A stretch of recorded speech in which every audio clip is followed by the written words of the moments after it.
Human papillomavirus (HPV) is the most common STD in the world, infecting more than 440 million people. 1. There are over 100 different types of HPV, and about 30 to 40 of them cause genital infections. 2.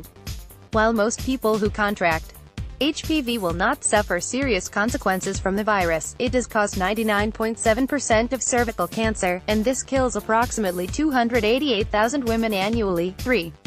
In the United States, the annual death toll from cervical cancer is fewer than 4,000.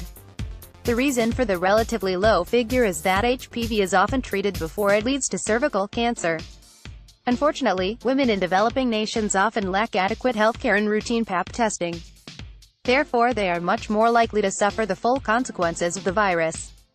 HPV can also cause genital skin cancer, which has killed more than 30,000 people in the United States. 4. Finally, HPV can cause genital warts, but only 1% of sexually active people experience this symptom. 5.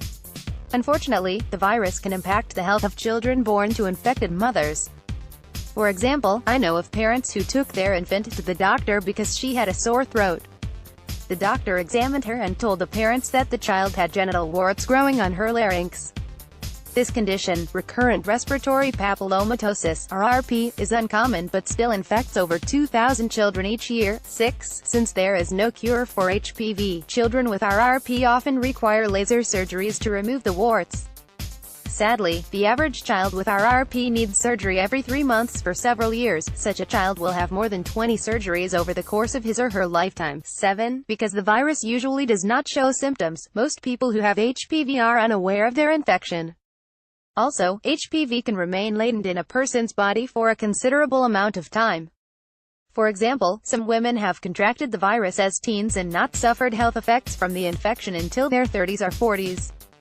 Also, when a woman gets checked for signs of HPV, the doctor's colposcope may fail to detect genital wart infestations. Doctors may also give a woman a Pap test to see if there is any abnormal cell growth in her cervix caused by HPV. However, this is not technically an HPV test. In fact, one study of more than 300 sexually active teen girls discovered that 62% of the girls were infected with HPV, despite the fact that most of them had normal Pap test results. 8. Because the Pap test can sometimes fail to detect HPV, many doctors recommend a yearly test for any woman who has been sexually active, even if she is now abstinent. HPV DNA tests are now available as well. Through an HPV DNA test, a woman who has HPV can know which type or types of the virus she is infected with. Doctors can then tell her if she is in a high or low risk category and can follow up with her accordingly. Scientists have developed vaccines against HPV for women. Although the most common vaccine only prevents a few types of HPV, which infect only 3% of women. 9. Those few types are responsible for causing most cases of cervical cancer and genital warts.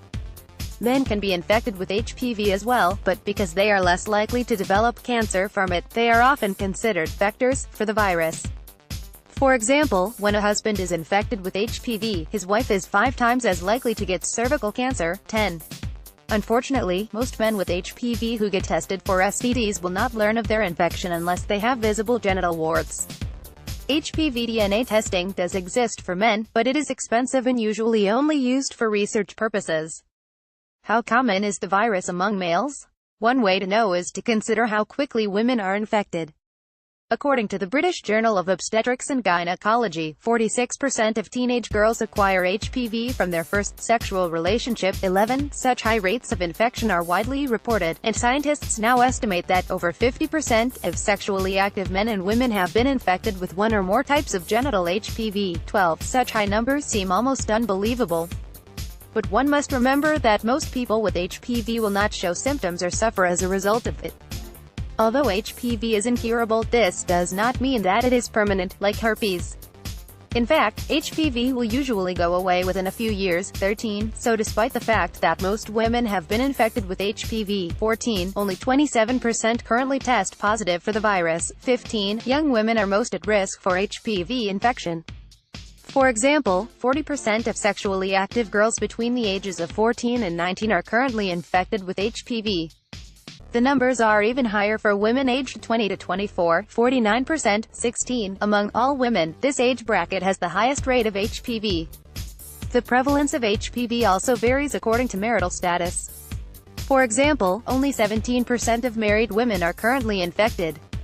However, nearly half of all women who are living with their boyfriends are infected with the virus. 17. One reason why the virus is so common is that HPV can spread by any genital contact, genital, oral, or by means of the hands. 18.